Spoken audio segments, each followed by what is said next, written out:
Hey everyone, Zach here, and welcome to the 60-second lesson of this RTS tutorial series. In this video, we'll be setting up our ability to manufacture vehicles using our factory and the produced resource that we created in the last video. Just like the last video, in the description below, I have put timestamps and the steps in to help people out and to navigate these videos a bit easier. Let me know how these are working for you down in the comments below. That said, open up your project and let's get started.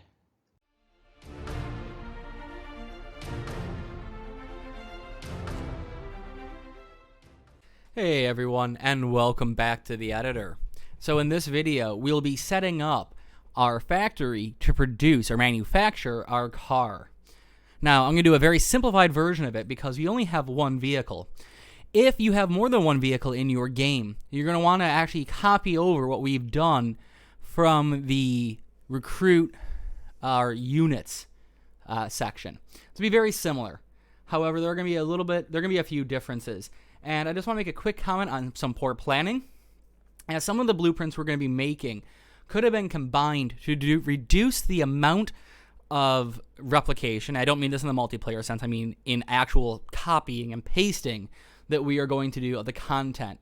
So for example, the lists of passengers and occupants for a training queue, which will actually be the next video, could have been reduced so we only had one widget. We're going to end up with 3 widgets to do that.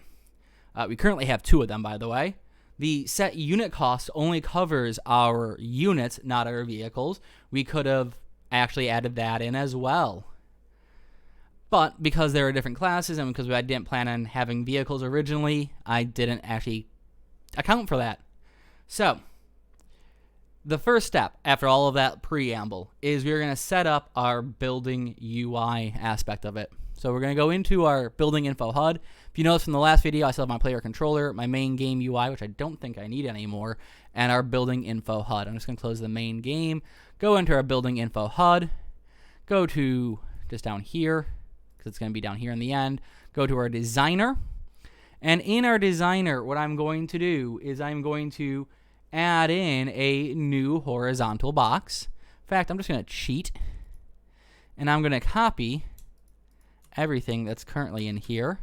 And I'm going to paste it into our factory. This button will now be our... Actually, sorry, let's do the box first. This horizontal box will be our manufacture anchor. This button will be our manufacture car button. So manufacture car button. There we go. And actually I'm going to do this as auto, and I'm going to do this alignment that way because that will take care of some of the issues. Actually, I will leave it on fill. I lied. It takes care of the issue with the text more than anything. The text block will be our manufacture car button text, and it will say, instead of manufacture car, we're going to say manufacture vehicle. Manufacture vehicle. That's why we did the alignment, so that it fills that in. However, I do want that as fill. Why aren't we filling it fully? Oh, we can up the font size on this one back to 24. There we go. Compile, save. And now let's, with the button selected, hit our on clicked. There we go. And what we're going to do is we are going to go to our building. We're going to compile save real quick. We're going to go to our building, which is in our blueprints, building master. And we're just going to comment this out as training post. We're going to move this up here for now, just so it's out of the way. And we are going to add in a new function or a new event. So custom event. This will be manufacture vehicle. All right.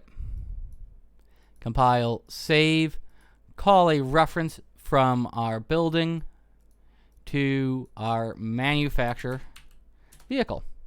Plug that in. Compile, save. Actually, Control S, save everything. All right. That takes care of step 1. Step 2 is to actually create this function. We've done the first part of that. We've actually created the function itself.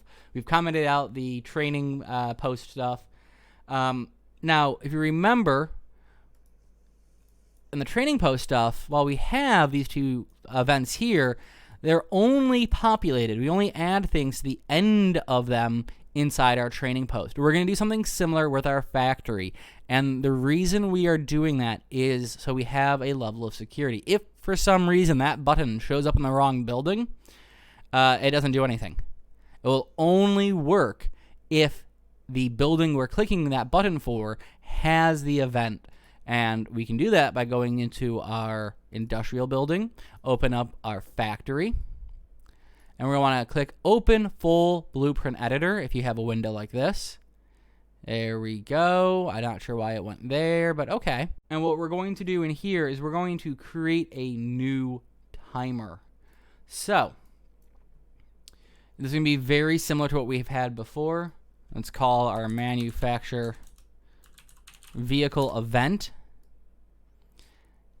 And the first thing we need to do is we need to check, do we have the resources to actually produce this vehicle? So we are going to get our player controller, which is in our parent. Sorry, player controller, get our reference to it down from our references. And we want to check, do we have enough refined metal resources? So we got refined metal resource. And let's say we want 5 for every vehicle. So you want to know, is this greater than or equal to 5? Just move that up there. Let's also just move this down here a bit. Sorry. I know that we're going to have more things coming off this. I'm going to put a reroute in just right now to get that out of the way. Hit Q to line those up.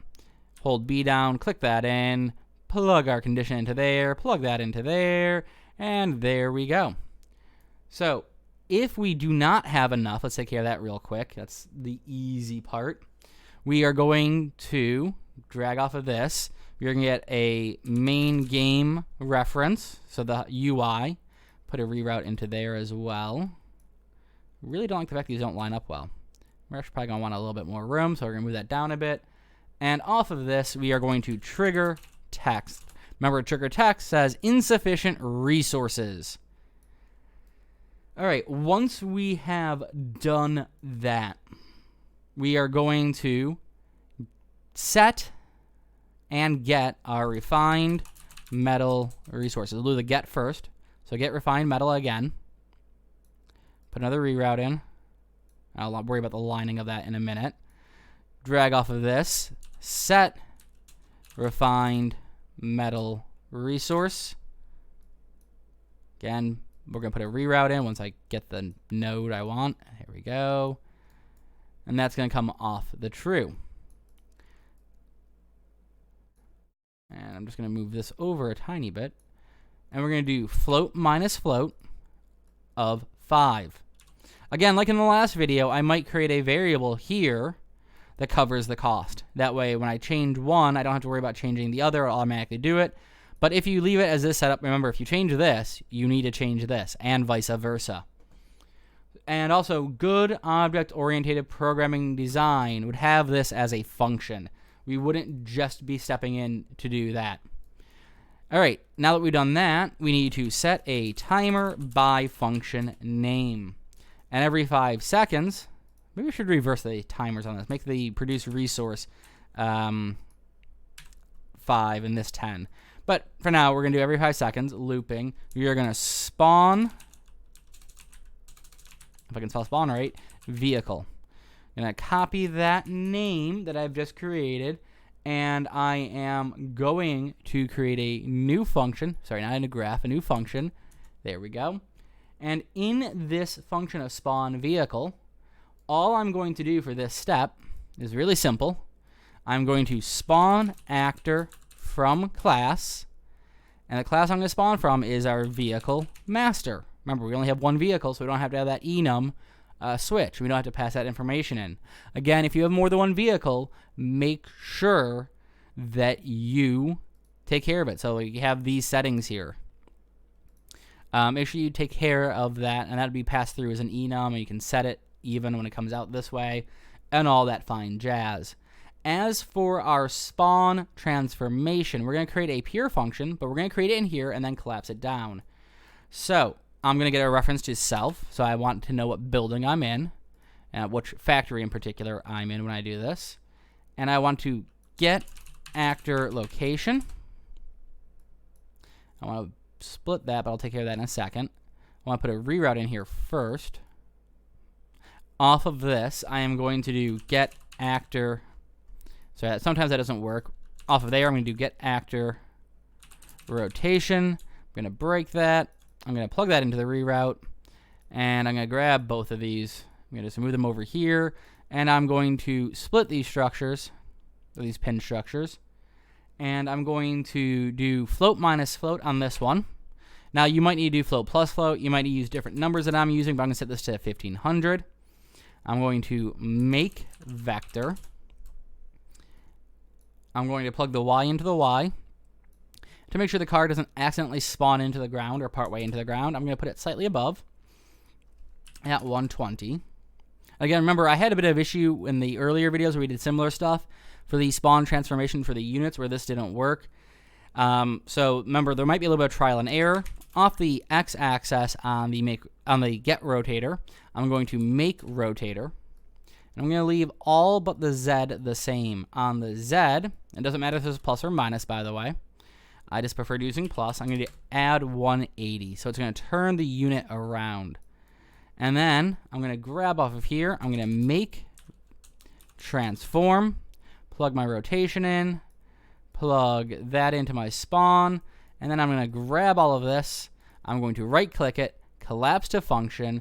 This function will be spawn transformation. It is a pure function. And I'm just going to go in here and grab the start and end nodes and just make it a bit neater looking. Compile, save, and now let's go back, make sure we've put every part in that we need. So in our event graph, we are checking the resources, we're reducing our resources, and we are starting our timer. Our timer then every 5 seconds spawns in a vehicle at this transformation. That part's good. Let's go to our building info HUD, and the button actually does something. So let's hit play and test this out. Hit manufacture vehicle. You saw it reduce the resources. And you're going to see a bug, by the way. It will produce the car. There's our car. Let's move it out of the way really quickly just so you can actually see the bug. And it produced another car. It's going to keep producing cars. We had the same issue with our units if you don't remember.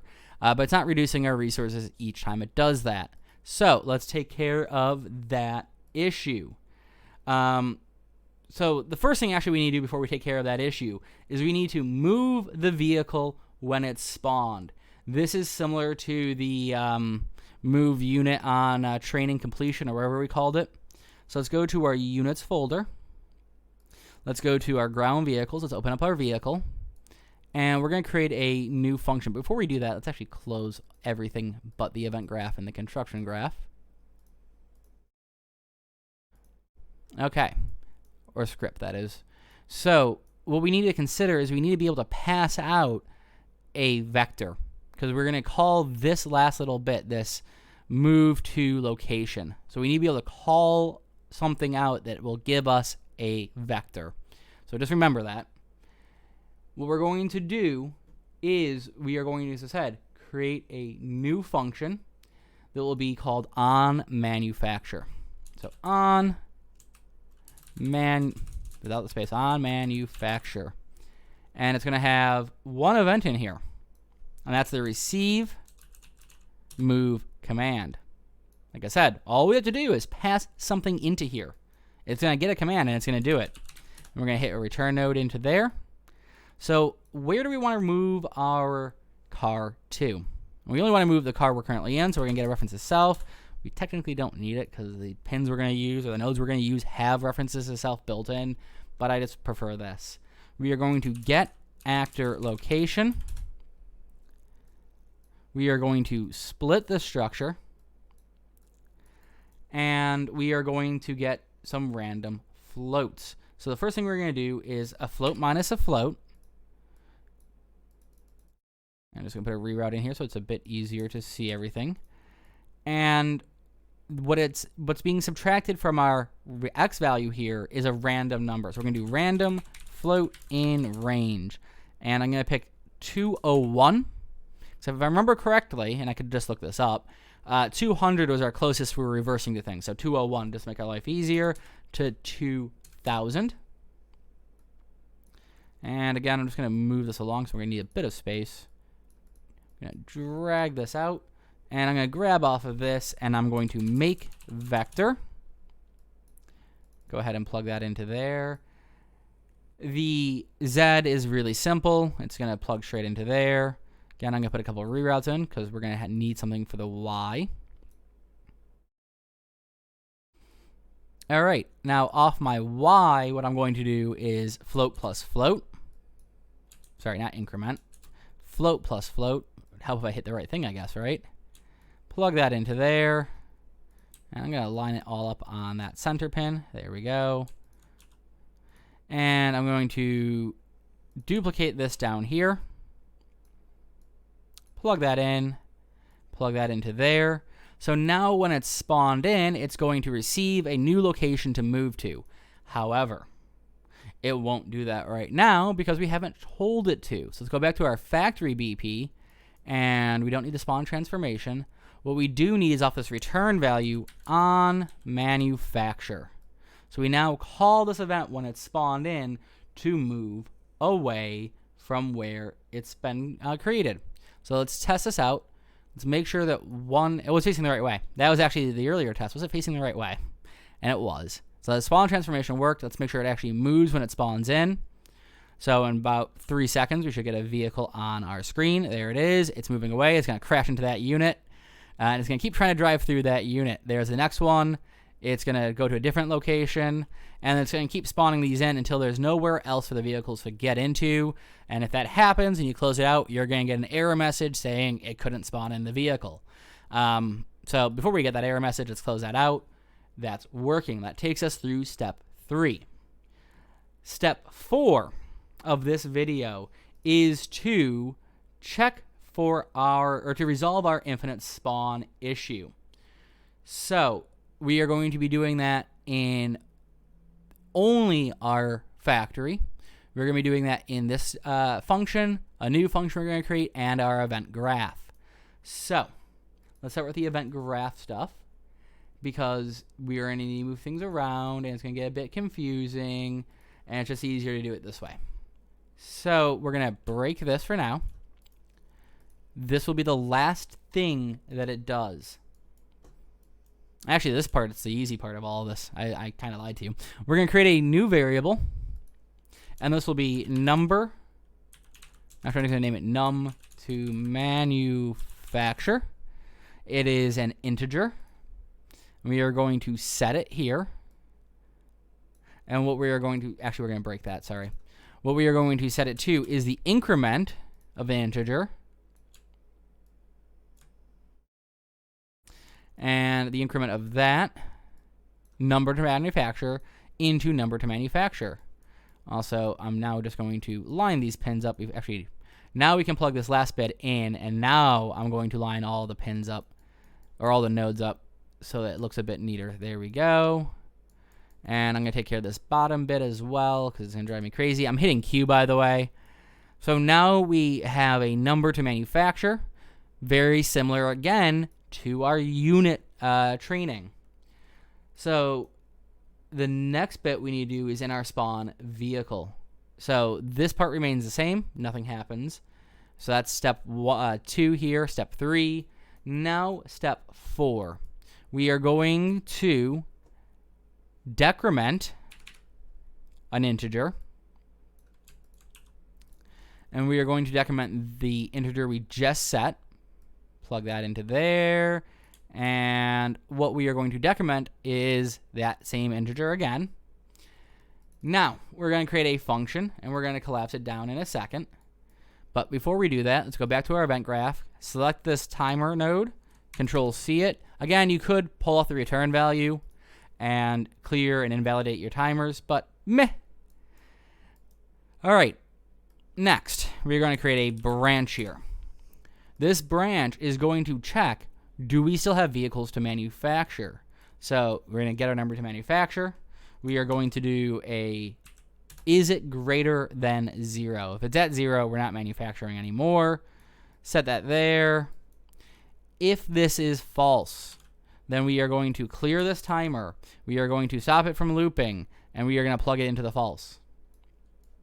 Where did that return node go? I didn't put a return node in yet, did I? And then we are going to go to our return node. If this is true, we're just going to bypass this clearing the timer and go straight into our return node. There we go. Is that actually lined up? Yeah, it is. So we're going to grab our branch with its condition. We're going to grab the set timer by function name and the reroute node. We are going to collapse this to a function. This function will be check num to manufacture. I really don't like how long that name is, but hey, it works. There we go. Let's go in here, clean this up a bit, and put a return node into there. There we go. Compile, save, hit play. Click the button once.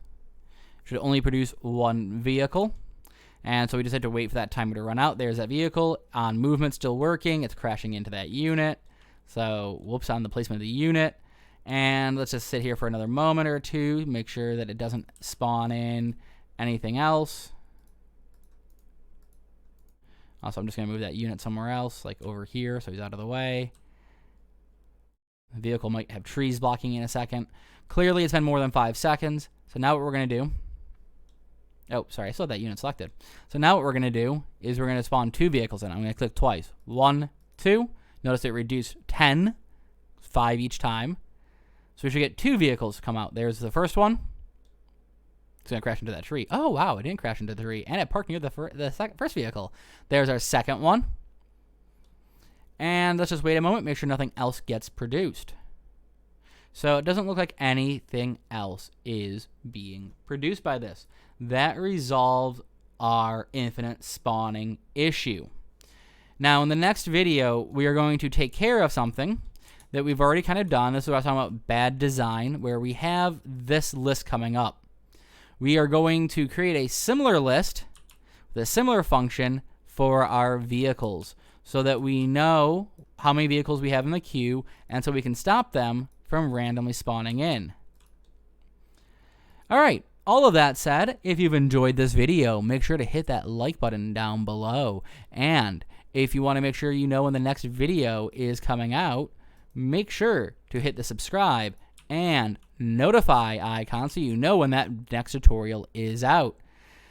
As always, I look forward to seeing you in the next tutorial.